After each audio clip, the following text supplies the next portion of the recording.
fellas, a little bit of good news.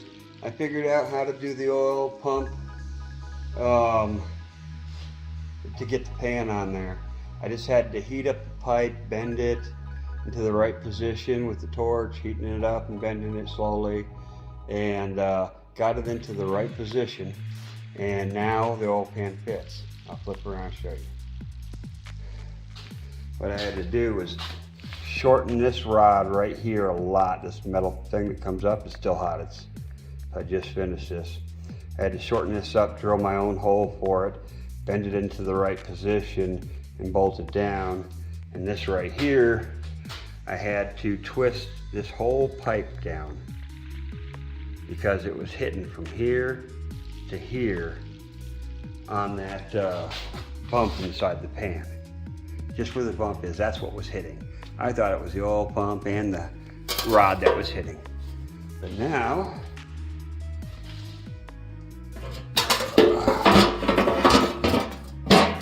I can put it on all the way. The holes all line up. I don't know if you can see that or not, but the holes all line up. It's on all the way. No gasket or nothing yet onto it, so I'm gonna go ahead and get a gasket on it and try and find the what the heck are they? Bolts. The bolts for it, so I can get that oil pan on. It took a bit, but we got it. Alright, sorry fellas, it's been a minute. Been on vacation with my brother, and we're back now. And I got some unboxing to do, got some more parts in. I opened it up already to see what it was because I was kind of excited, but I didn't get everything. I'm still waiting on stuff. But I'll go ahead and get this set up and so you can watch me open the boxes and see what's in them.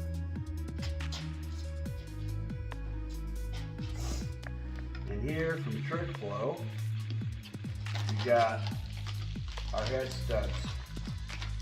And I think the other package is sitting out by one of the sets ahead. So there's two sets, one for each side. And this right here is the Transgo shift kit. It's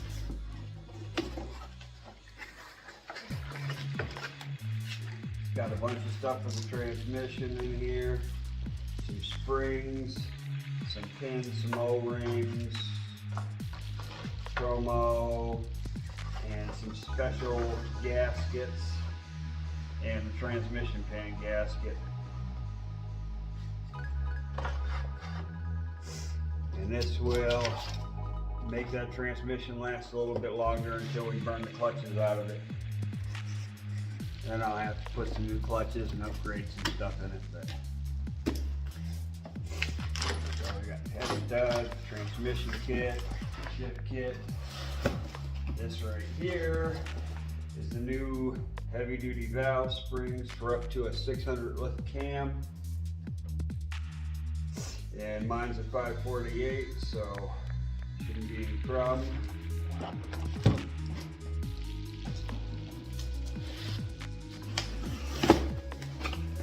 And oh, this one's not that big of a deal. This is my cell spark plugs, copper core plus, and the new gapper that I got because I lost my stinking spark plug gapper. I couldn't find it anymore. So now I got a new gapper and plugs. I'm still waiting on stuff. Plus I've been working on several other vehicles at the same time. Let's see if I can get, all right. I don't even know what I was just gonna say. Oh yeah, I have to drill and tap the top of the heads because they have 5/16 stud holes, and I need 7/16 stud holes. So what I'm gonna do is get like a little bit of a smaller bit, like a 3/8 cobalt or something like that, and drill, tap these out, drill them out a little bit bigger than the 5/16, tap them out so I can put in my Trick Flow studs. And right there's my 7/16 coarse tap for it. Right on in there, nice and slow, and get them all threaded. what I'll do is I'll take a skinny small drill bit first and just stick it in here by hand and mark it, and then pull it out and put it on my new bit that because I got to go buy a new bit. I don't know if I got one that'll work for this, so I think I'm gonna have to buy one. But anyways, then I'll mark it on the other drill bit and wrap some tape around it. That way I don't go too deep. I go the exact same depth as what's already there, and then I just tap it. So it should make it a lot easier. So I guess that's about it for right now. There is parts coming in. We just pulled an engine and transmission, my dad and I, today out of a Ford Ranger 97, and what did we do? We pulled it out. Oh yeah, sitting on the trailer. We're gonna strip it down to the bare block for his Mazda. He's got like a 2000 Mazda or something like that with a 4.0 in it, and that's the one that took the oil pan off and pieces of the pistons and piston rings fell out. Hopefully we'll still get to see the carnage of that, because I'm looking forward to seeing what it looks like in that block, how bad it is and what it did to it. But we got a nice engine out here, decent mileage on it, and it's supposed to run good. We'll find out. What else? Oh yeah, and I picked up a 99 Mazda B3000 with a 3.0 in it, and I had to get a hub and an axle for it and a push button to start it. But I mean, it's in pretty good condition. I mean, the body's in good condition. There's no dents or dings on it anywhere. It's got a bed liner in it, and I already got it fired up and running. What we did is someone had popped the lock out of it, and it didn't have a key. They were just using a screwdriver to turn it forward. All the lights turned on, but it wouldn't crank or do anything because of the security of the anti-theft system. So we popped the computer out of the Ford Ranger, and it plugs directly into the 3.0 from the 4.0, and she fired right up with just jumping the solenoid on the starter. So, and it wouldn't do that before with the other computer that was already in there because of that theft system. But that's where we're at right now. Like I said, there's been a lot of stuff going on, lots of work going on all over the place. We got birthday parties. We had our little trip to the ocean. Just a lot of stuff going on right now, but I'll try and keep everything up to date. Maybe I'll throw in a picture I took of myself next to the San Francisco Bridge down by the ocean. We'll see. All right, y'all, have a good one. Howdy, y'all. Welcome back into the shop. What I'm doing now is drilling out the head stud holes, because they're 5/16 holes, and I got 7/16 trick flow studs to put in them. Flip this around. I did 4 so far.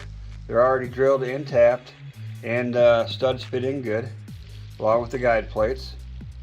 And I'm going to go ahead and put the camera on these last 4.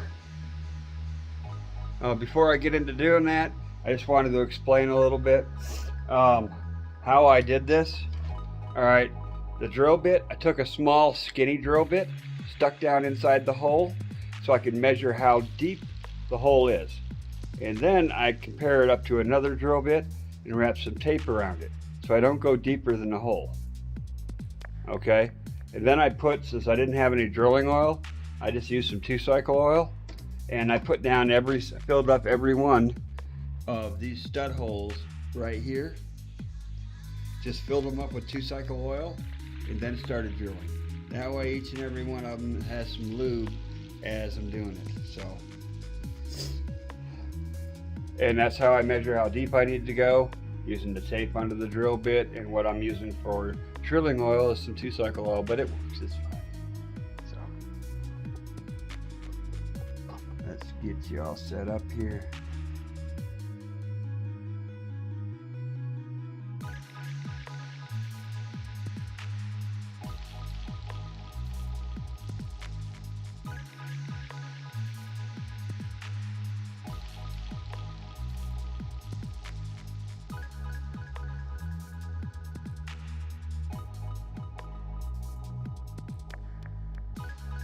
All right, quick, easy, 15-minute job.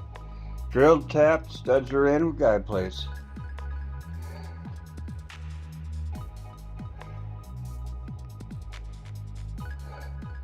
Now, all I need to do is pull it all back out, sit it back out on my sandblasting table, sandblast its entire head down, and then get it painted.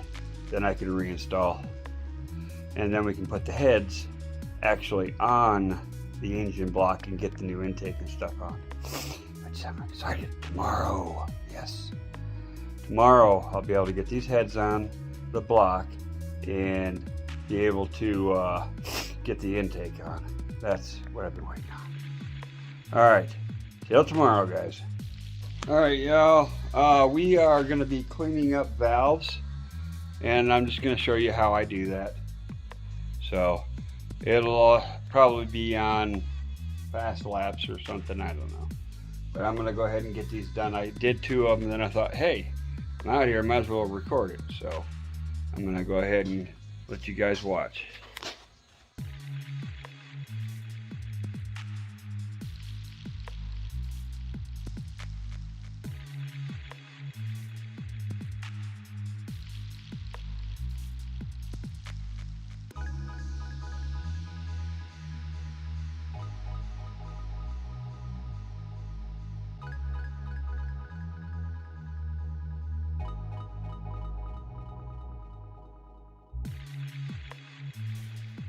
Alrighty, folks, we're about to lap valves into the head, since I now have both the heads sandblasted, or ported, sandblasted, and painted hammer black, because that's what I had available for high temp enamel.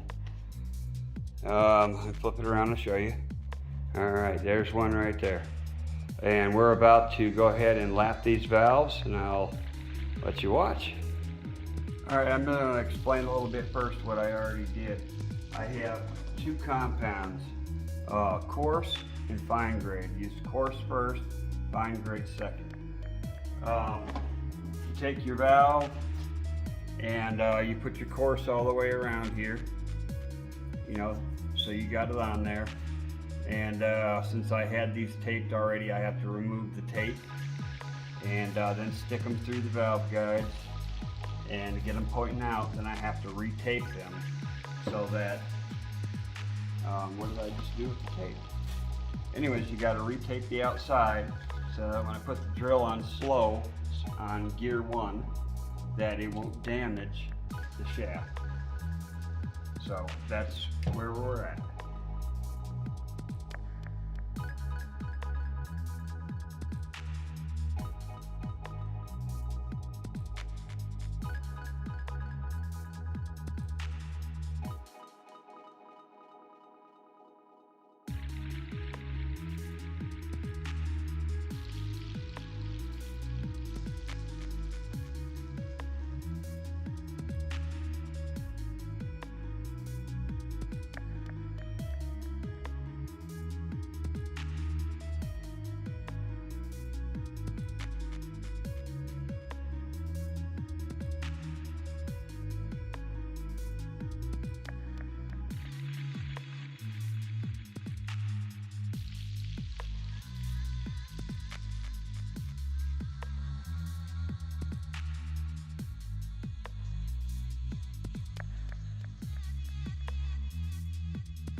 All right, y'all. Well, ran into a little issue. Nothing serious or anything, but pain in the butt. It's gonna take a little time to finish putting the heads together. Let me flip it around and show you. See, I got all the valve seals on, all the valves have been lapped. These valve springs are a lot taller, or a little bit taller, because they're heavy duty for a high lift cam. And my valve spring compressor, the old school style, won't compress it in far enough, the spring, for being able to put the locks in. It won't press it in far enough to lock it, which sucks. So I need a different style of compressor, one that threads in from like the top, so you can, you know, make it go down as far as it'll go and be able to get it on. So I'm gonna have to either go order one, or I'm gonna have to see if I can buy one from the stores tomorrow. But that's gonna go ahead and end it off for these clips here. I'm gonna go ahead and get this uploaded and get back on it as soon as I get a valve spring compressor. Thanks for watching, guys. Like, share, subscribe. Catch y'all later.